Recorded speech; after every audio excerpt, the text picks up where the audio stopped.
everyone, for today's video, our topic is about illustrating linear equation in two variables.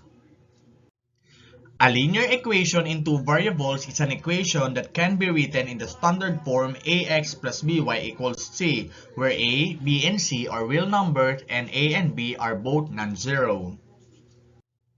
Let's have examples. Our first example is 4y equals to 6 minus 5x. So, i-rewrite natin siya into standard form. Our standard form is ax plus by equals to 6. Ax and by natin nasa left side ng equation while the constant or c is nasa right side ng equation. Okay, so in our problem number 1, negative 5x, ililipat natin sa left side ng ating equation. So, from negative magiging positive 5x, then positive 4y, magiging plus 4y, then equals to positive 6. So, ito na ngayon yung ating standard form equation. Now, mag-isip tayo ngayon ng ordered pair na magsasatisfy sa ating equation. So, paano natin gagawin doon? So, we have to get the value of x and the value of y in our equation. So, ang una natin gagawin, x equals to 0. Then, the next one is y equals to 0. By substituting, substitute natin itong x and y natin dito sa ating nakuhang equation. So, 5 times 0 equals to plus 4y equals to 6. So, 5 times 0 is 0. So, 4y natira equals to 6. Divide natin both sides by 4. So, cancel na siya. So, y is equals to 6 over 4 or 3 halves. So, y is equals to 3 halves. So, ang first ordered pair natin ay, since ang x natin ay 0, 0, 3 halves. Okay, next, y is equals to 0. Substitute natin sa given equation natin. 5x plus 4 times 0 equals to 6. So, cancel na yung 4 times 0. Matitira is 5x equals to 6. Divide both sides by 5. So, magiging value ng x natin is 6 over 5. Okay, so ano magiging ordered pair natin dito? Ang x natin ay 6 over 5. Ang y natin ay 0. So, the second ordered pair, 6, 5, 0. Second example, we have y minus 2x minus 15 equal to 0. Standard form natin, ax plus by equals to c. Okay, since lahat ng ating given ay nasa left side ng equation natin, ililipat natin ngayon si negative 15 sa right side kasi siya yung constant na kailangan na nasa right side ng equation.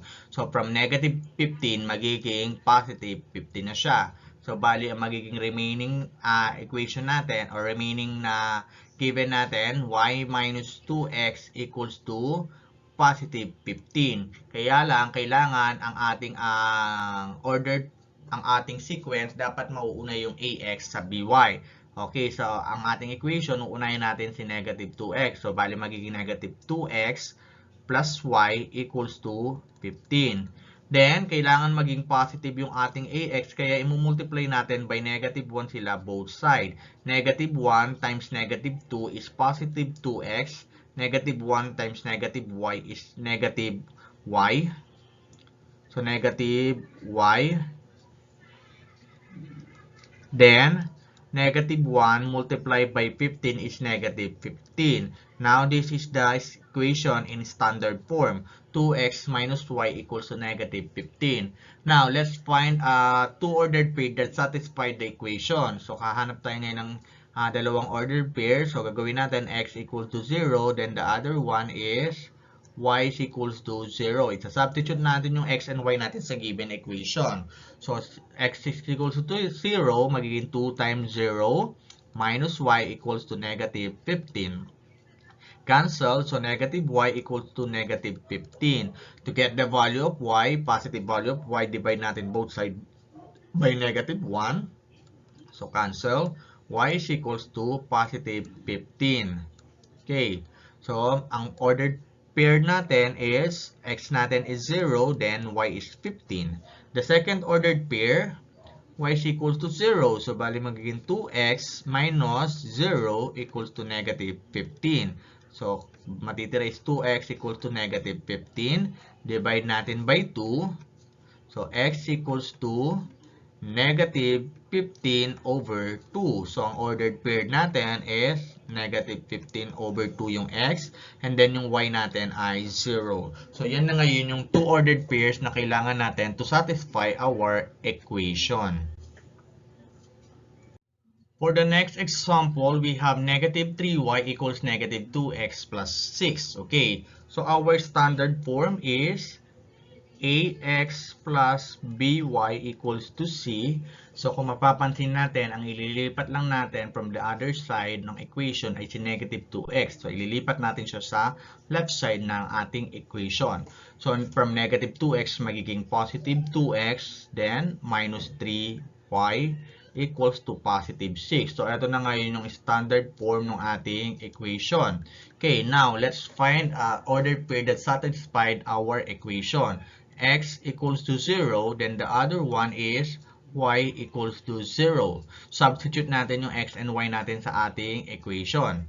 Okay, so 2 times 0 minus 3y equals to 6. So, cancel yung 2 times 0. Matitira is negative 3y equals to 6. To get the value of y, divide natin both sides by negative 3.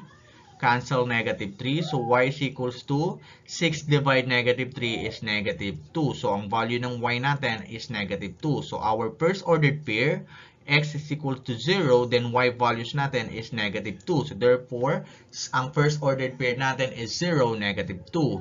Next, substitute natin value ng y to 0. Value ng y, so 2x minus 3 times 0 equals to 6. So, cancel 3 times 0. So, matitira is 2x equals to 6. Divide both sides by 2 to get the value of x. So, cancel na yung 2. So, x equals to 6 divided 2 is equals to 3. Value ng x natin is positive 3. Therefore, ang ordered pair niya, the x values equals to, the x values is 3, then the y values is 0. So, ang second order pair natin ay 3, 0. For the next example, we have 2 over x plus 3y equals to 12. So, our standard form is ax plus by equals to c. Okay, so para ma-eliminate natin yung denominator dito sa aking given, i-multiply natin siya ngayon by the LCD. Ang LCD natin ay x. So, x divide natin sa x is 1 multiplied by 2 is equals to 2.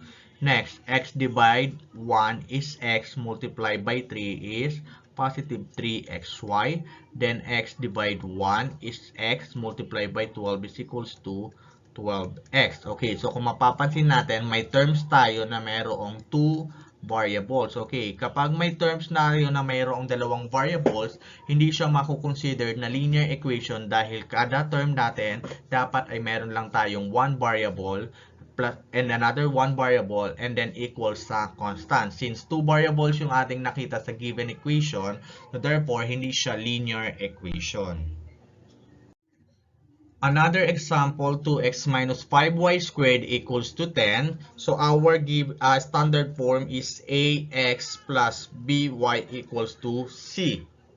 So kung mapapansin natin sa standard form, wala tayong exponent sa bawat term natin. And then ang given natin ay merong exponent. Therefore, this equation is not a linear equation. Not a linear equation.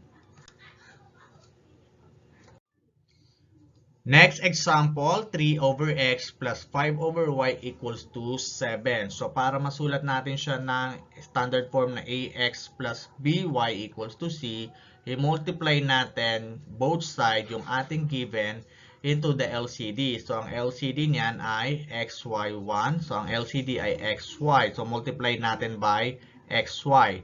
xy divide x equals to y, multiply by 3 equals to 3y. Next, xy divide y equals to x multiplied by 5 equals to 5x. So, plus 5x equals to xy divide 1 equals to xy multiplied by 7 equals to 7xy. Again, so meron tayong two variables sa ating term. So, therefore, this is also not a linear equation. Ulitin natin, meron tayong two variables, 7x, y. So therefore, this is not a linear equation. For the last example, we have x over 4 plus y over 2 equals to 11. Our standard form ax plus by equals to c.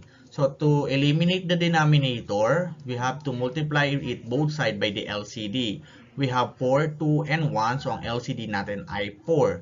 4, so multiply natin both sides by 4. 4 divide 4 is 1, multiplied by x equals to x, plus 4 divide 2 is 2, multiplied by y is 2y equals to 11 divide 4 is equals to 4 multiplied by 11 is equals to 44. So, eto na ngayon yung ating standard form, x plus 2y equals to 44. So, hanapin natin, let's find the two ordered pair that satisfy the equation x plus 2y equals to 44. So, we have x equals to 0 and then the other one is y equals to 0. Okay, so x equals to 0. 0 plus 2y equals to 44. Cancel. So 2y equals to 44. To get the value of y, we have to divide it both sides by 2. So cancel. Y is equals to 44 divided 2 is equals to 22. So first ordered pair natin is 0, 22.